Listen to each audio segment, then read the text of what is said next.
Right, on to part 2 of this scripting exercise. So I left off before in the previous video looking at how we could get a view loaded without having an interactive window. And I showed you how to manipulate the view by getting information about it using view_get, and also how we could change the state of the view variable that we loaded into Workspace by using the view_set function. Now the question is, how could we actually perform an analysis that's, creating a new bunch of computations, new data from the slightly more raw data. And as an example for this, what I want to do is I want to analyze two of the scans, the first two scans, which were actually collected with a block design paradigm. So in the experiment, it was sort of a teaching exercise. Actually, what we did is a localized experiment where we alternated the person looking at pictures of faces and houses with some rest periods. And so the timing of these are explained in the README file, so you can have a look at the details for that. But so the numbers I have are, there's 160 time points per scan. The TR was 1.5 seconds. So each cycle of stimulus on versus stimulus off took 16 time points or 24 seconds. And sort of the important number for doing this block design analysis, just looking for alternations between on and off, is how many cycles per scan were there in a particular design, and the magic number for that is 10. Okay, so if you've run through the retinotopy example tutorial for this should all make sense. So we're going to do a very basic Fourier-based analysis, looking for modulations in the signal that happen at this particular frequency, 10 times per scan, which indicates that it sort of follows the stimulus on-off cycle. So how can we go about that? So there's a function called Coronal, which performs correlation analysis, sort of at the core of doing this retinotopy type analysis. And you can read through the help here and on the web page, and you can see that it takes as an input a view and a bunch of parameters which we can specify. So some of these may seem a little bit cryptic, but I'll talk you through them in a second. And so what we will do is, with the view that we've already loaded from just a little while ago, we're going to perform this analysis and return the analysis into the view variable, sort of overriding or updating it as we go along. Okay. Now, the parameters that we need to specify for the different scans in our experiment are which group do we actually want to apply this analysis to. So in this case, we'd have to choose between raw and motion comp. I'm going to go with the motion compensated data because that's already been slightly cleaned up by adjusting for head motion by the subjects.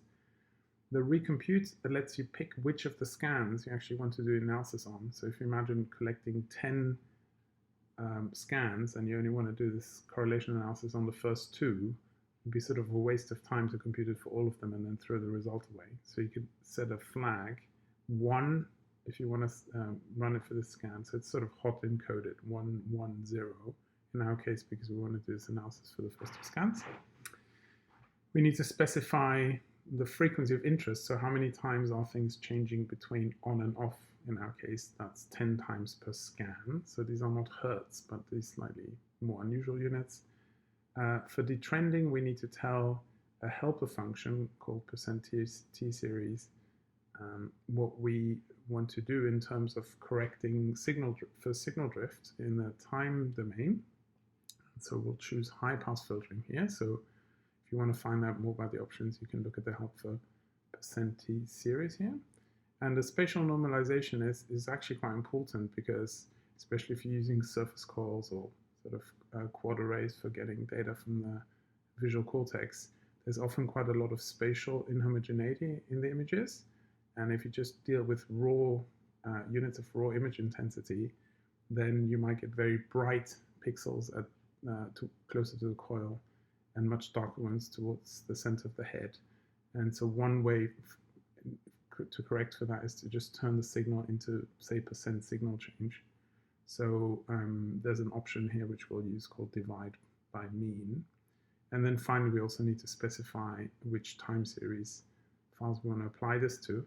But we're going to use a special trick, use any, because we've already decided using this recompute variable that we're only going to do it for scans 1 and 2.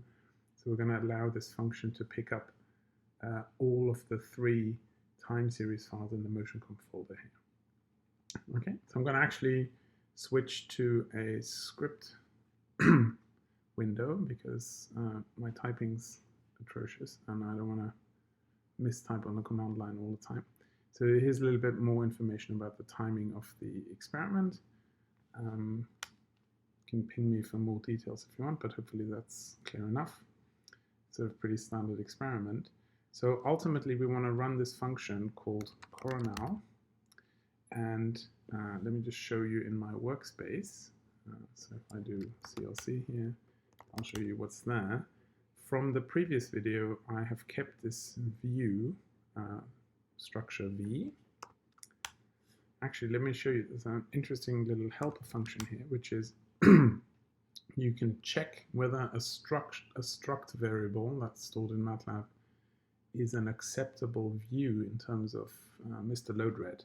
So there's sort of a test function called isView, right? So by analogy to isFile or isInteger or isEven or isOdd, is it a view?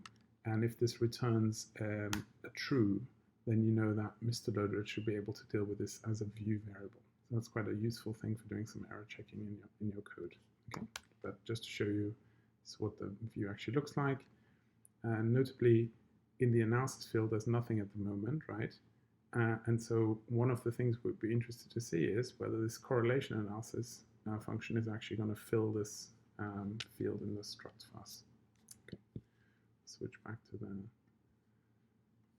window here. So ultimately what we're going to do is we want to run this on the view variable called v, and we're going to pass in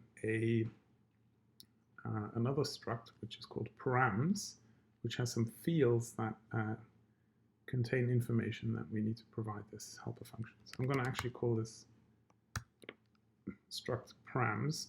And one final thing we need to make sure is that the result of this analysis we feed back into V and update the state of V, because otherwise this will go into nowhere. It turns out actually an intermediate data file gets saved out in the file system, as you will see here, but if we actually want to use it straight away in the next step of our script, then we need to update the view variable. Okay, so this doesn't run yet because we haven't specified the params variable, so how can we do that? Okay, so in order to do this, I'm going to bring up the help for correlation analysis again to remind me of all the parameter fields that we need to provide. So the params just needs to be a struct that has the fields group name, recompute, end cycles, dtrend, spatial norm, and t-series file with the appropriate information. Okay, so I'm going to say params is equal to an empty struct. Probably not strictly necessary to, but just to be explicit about what's actually going on here. And we're going to say, so there's different ways of specifying structs in MATLAB, but this is sort of nice for here, because we can actually spell out what's going on in line by line, which is a little bit easier to read. So this one's a cell array that has actually just a string that has the group name. In this case, we can refer to this as MotionComp. Rams.recompute needs to be a vector of the length of how many scans you have that says whether you should actually do the analysis for this scan, yes or no. And so we want to do it for the first and the second scan, but we want to skip it for the third scan. Params.endCycles is also a vector because there may be circumstances where you've done experiments that have done block designs at different frequencies. So you have to specify for each scan what the appropriate number is. Params.dtrend is going to be high pass. But once again, we need to specify this for each of the scans. So in this case, because we need to do this with text, it's actually a cell array. For the last scan, it doesn't matter because we're not actually going to do the computation. So I'm just going to put none. And we could say last scan not used here. Okay. Rams dot spatial norm. And same idea here. And if you look at the documentation for %t series, which actually grabs the time series information, you will find that divide by mean is the option we want to have. Okay, so I'm just going to untyping it again. And once again, for the last one, none, because we're not actually doing analysis. And for params.tseries file, we'll say any, so we don't have to specify, so we don't have to be explicit. Okay, so let me just save the script, which I'll make available in the GitHub repo. And so what I'm going to do is, let me make this a little bit smaller. Rather than running the whole script again, I'm just going to run this section of the script, and we should be able to see in the command window what's happening. And also just to point out to you, at the moment, under the motion comp, we have the time series data of the motion compensated scans, and we also perform this time series stats from the GUI, but that's it for this particular group. Okay, so just a reminder here. So I'm going to launch this analysis by going to run section. And you can see it's performing analysis for scan 1 and 2. It produced a folder called Coronal, which contains a file called correlation.mat, which you can also see here. And if we look now back at our variable v, the analysis field, which used to be empty, now contains a struct. Right? So if we say view get v analysis, and maybe we'll store that in a variable called a so we can inspect it, you will see this correlation analysis that was run a few minutes before 10, which is right now, with various parameters, including some of the overlays. Okay. Now, because this has been saved out in this extra folder, one nice thing here is that we'll be able to pick up this analysis by loading it in once we open up next time with the Mr. Load-Read with a GUI window. So I can actually do this. This is the last thing for this particular video, just to show you. So you could imagine how you could do some analysis after you've done this initial step. Say you had some predefined regions of interest, you could imagine loading those in and performing some analysis in a sort of scripted fashion and start putting together a much more complicated sequence of analysis steps to build a pipeline of analysis that starts out with raw data and ends up with relatively distilled, sophisticated set of results without actually having to do much by way of clicking buttons in the GUI window. Okay, so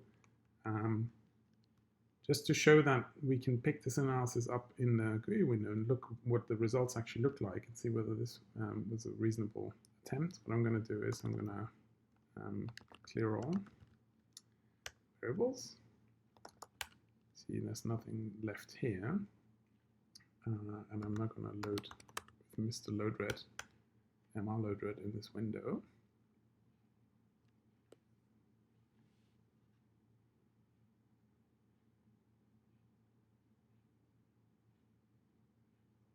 Right, we are still looking at our time series stats analysis because that's what was loaded up the last time we quit the viewer window. But I can now load an analysis from the correlation analysis folder and see what happens. Right, so in this particular case, I see a completely different set of color maps here. This is the phase overlap, but let's look at the correlation values. And I'm hoping to find some hotspots right here towards the back of the brain. Okay, so this looks like we did something reasonable. So this exists for scan 1, scan 2, but not scan 3 in this data set because we didn't compute it for this one. And just to show you that we can now use all the other tools that we've already met, which is using an interrogator function for correlation analysis type results. We can use this Coronal plot function, which gives us a nice view of the data in the top row and some other diagnostic information. So in this particular case, the black line is actually the data from this particular voxel. The red line is the best fitting sinusoid at the frequency that we specified. This is a group average of the response cycle and the FFT of the signal, with some points of interest noted here as well. Okay, so this shows that jumping between scripting and interactivity also works quite well and can sort of be a nice and useful way of looking around your particular data set. Now, because this file is stored, we don't have to worry about losing that information now. That's sort of saved for good until we make special effort to actually remove that mat file. So this is excellent.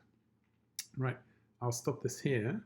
And in the next video, next series of videos, I'm going to start taking a look at alignments, because we're still looking at the data in the original data space.